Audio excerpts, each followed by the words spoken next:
نحمده ونصلي على رسوله الکریم اما بعد بسم اللہ الرحمن الرحیم۔ عزیز طلبہ،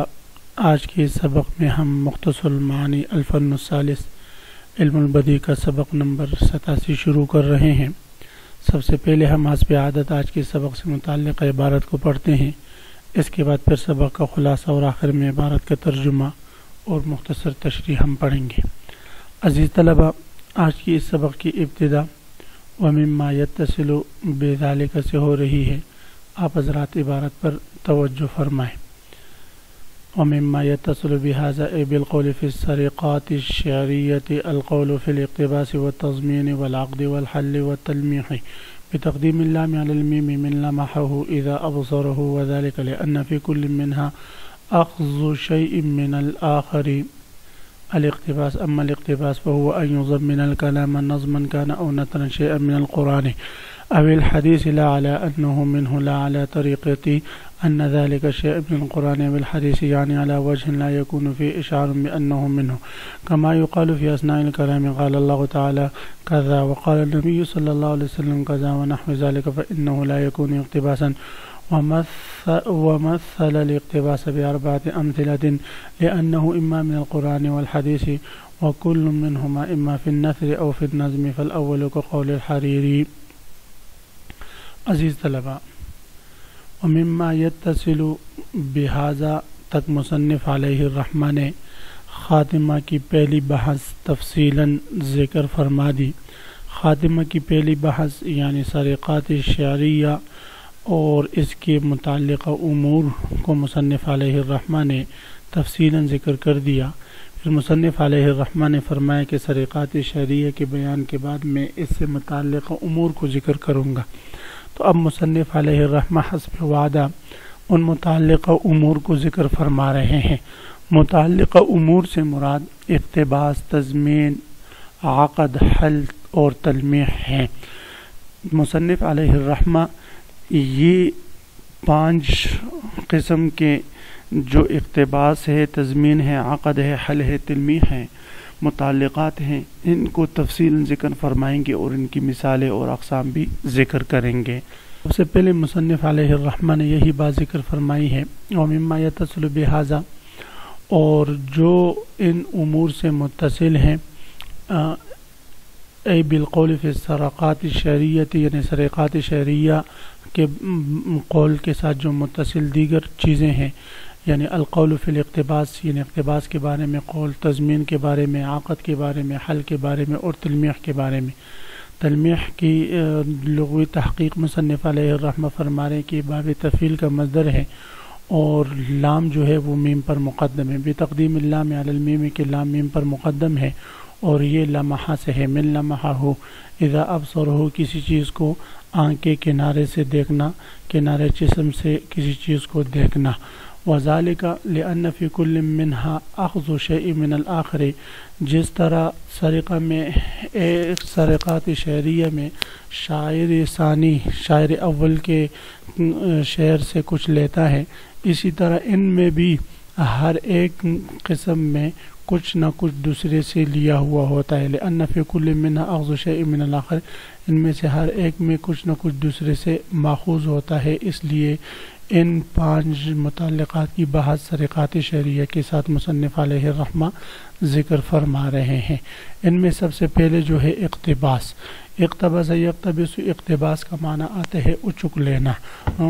اور اصطلاح میں کہتے ہیں کہ کوئی قائل اپنے کلام میں قرآن پاک یا حدیث مبارکہ کو کوئی حصہ اس طرح شامل کر دیں کہ بظاہر وہ اس کے کلام کا جز معلوم ہو، قرآن اور حدیث بظاہر معلوم نہ ہو۔ اما الاقتباس فهو ان يضمن الكلام شيئا من القرآن والحدیث لا على انه منه، کہ وہ اپنے کلام کا حصہ قرآن اور حدیث کا کوئی جز بنا دے، اس طور پر کہ وہ اس میں یعنی اس میں قرآن اور حدیث کی طرف اشارہ نہ ہو اور قرآن اور حدیث کے الفاظ وہ بظاہر معلوم نہ ہوتے ہوں، یعنی اس کے کلام کا حصہ معلوم ہو رہے ہوں۔ تو فرما رہے اما الاقتباس، رہی بات اقتباس کی، فہو ان یضمن الکلام نظما کان او نثرا، وہ یہ ہے کہ وہ اپنے کلام کے ساتھ جوڑ دیں، چاہے اس کا کلام نظم کی صورت میں ہو کانا او نثرا یا نثر کی صورت میں ہو، اپنے کلام کے ساتھ جوڑ دیں، ملا دیں، شیئا من القرآن والحدیث، قرآن اور حدیث میں سے کسی چیز کو اپنے کلام کا حصہ بنا دیں، لا علی انہ منہ ای لا علی طریقت ان ذلک شیء من القرآن والحدیث، یعنی یہ ذکر اس طور پر کیا جائے کہ اس میں یہ اشارہ نہ ہو کہ یہ قرآن مجید یا حدیث مبارکہ کا حصہ ہے، مثلا درمیان میں قال اللہ تبارک و تعالی یا قال رسول اللہ صلی اللہ علیہ وسلم اس قسم کے الفاظ نہ لائیں، بلکہ مطلقاً جو ہے وہ ذکر کر دے، یعنی علی وجہ لا یکون فی اشعار بانہ منہ، کہ اس طور پر اس کا ذکر ہو کہ اپنے کلام میں قرآن اور حدیث کی طرف اشارہ نہ ہو، کما یقال فی اثناء الکلام، جس طرح کہ کلام کے درمیان میں کہا جاتا ہے قال اللہ تعالی کذا وقال النبی صلی اللہ علیہ وسلم کذا، اس کے بعد پھر آیات کریمہ یا حدیث مبارکہ ذکر کی جاتی ہے، ونحو ذالک، اس قسم کی اشارات نہ ہو، فإنہ لا یکون اقتباسا، اس لیے کہ جس کلام میں اس قسم کے اقتباس ہوتے ہیں، مثلا ہم آپ خطبے میں پڑھتے ہیں نحمدہ ونصلی علی رسولہ الکریم، اما بعد فاعوذ باللہ من الشیطان الرجیم، بسم اللہ الرحمن الرحیم، قال اللہ تبارک و تعالی والعصر ان الانسان لفی خسر، اور پھر ہم کہتے ہیں وقال النبی صلی اللہ علیہ وسلم انما الاعمال بالنیات، تو اب یہاں پر قال اللہ قال الرسول ہم نے کہا ہے، بظاہر یہ حدیث ہی لگتے ہیں، لیکن ان میں اس قسم کی بات نہ ہو، اگر اس قسم قال اللہ قال الرسول کا ذکر ہوگا فلا یکون اقتباسا، تو پھر وہ اقتباس نہیں ہوگا۔ ومثل الاقتباس باربعۃ امثلۃ، مصنف علیہ الرحمہ نے اقتباس کی 4 مثالیں ذکر کی ہیں، کیونکہ اقتباس جیسے کہ ہم اختصاراً عرض کر چکے ہیں، اقتباس قرآن اور حدیث میں ہوتا ہے، قرآن مجید میں سے بھی ہوگا اور حدیث مبارکہ میں سے بھی ہوگا، پھر یہ 2 ہو گئے، پھر ان میں سے ہر ایک چاہے اقتباس قرآن سے ہو یا حدیث سے، ہر ایک یا تو نظم میں ہوگا یا نثر میں ہوگا، تو اس اعتبار سے یہ کل 4 قسمیں بن گئی۔ تو اب جو ہے نثر میں قرآن پاک سے اقتباس کی مثال علامہ حریری رحمہ اللہ تعالی کا قول مصنف علیہ الرحمہ نے ذکر کیا ہے کہ نثر میں علامہ حریری نے قرآن پاک سے اقتباس لیا ہے، اس کی مثال جیسے کہ وہ کہتا ہے فلم یکن الا کلمح البصر او هو اقرب حتی انشد فاغرم،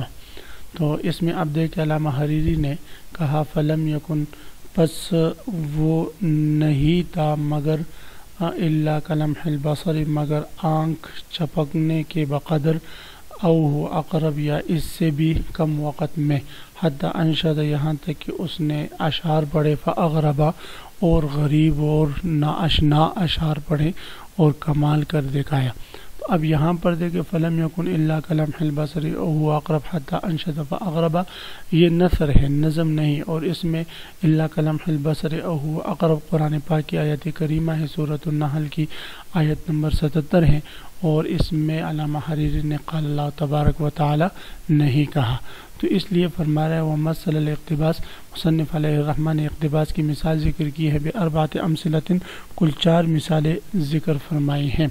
لأنہ اما من القرآن، اس لیے کہ یہ اقتباس یا تو قرآن سے ہوگا، والحدیث یا حدیث سے ہوگا، وکل منہما اما فی النثر و فی النظم، اور پھر ان میں سے ہر ایک یا تو نثر میں ہوگا یا نظم میں ہوگا۔ فالاول کا قول الحریری، پہلی یعنی نثر میں اقتباس کی مثال قرآن پاک سے، جس طرح کہ علامہ حریری کا قول ہے فلم یکن الا کلمح البصر او هو اقرب حتی انشد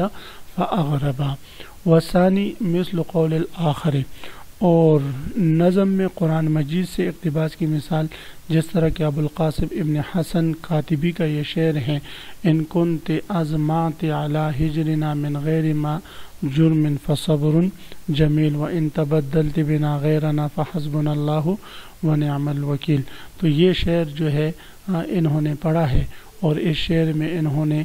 2 جملے، ایک جملہ جو ہے حسبنا اللہ ونعم الوکیل، یہ صورت آل عمران آیت نمبر 173 کا شامل کیا ہے، اور دوسرا جملہ فصبر جمیل یہ صورت یوسف آیت نمبر 18 کا شامل کیا ہے، اور اس میں قال اللہ تبارک و تعالی اس قسم کے الفاظ نہیں کہے تو یہ نظم میں اقتباس کی مثال بنتی ہے۔ وثانی اور اقتباس کی دوسری مثال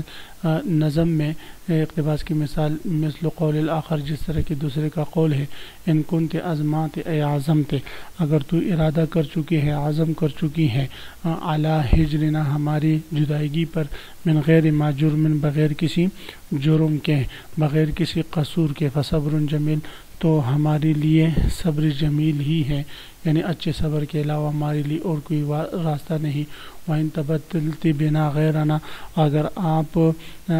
تبدیل کر چکی ہے ہمارے بدلے غیر کو، فَحَسْبُنَا اللَّهُ وَنِعْمَ الْوَكِيلُ تو ہمارے لیے اللہ ہی کافی ہے اور اللہ تعالیٰ بہترین کارساز ہے۔ تو اب یہ دیکھیں کہ اس شعر میں جو ہے انہوں نے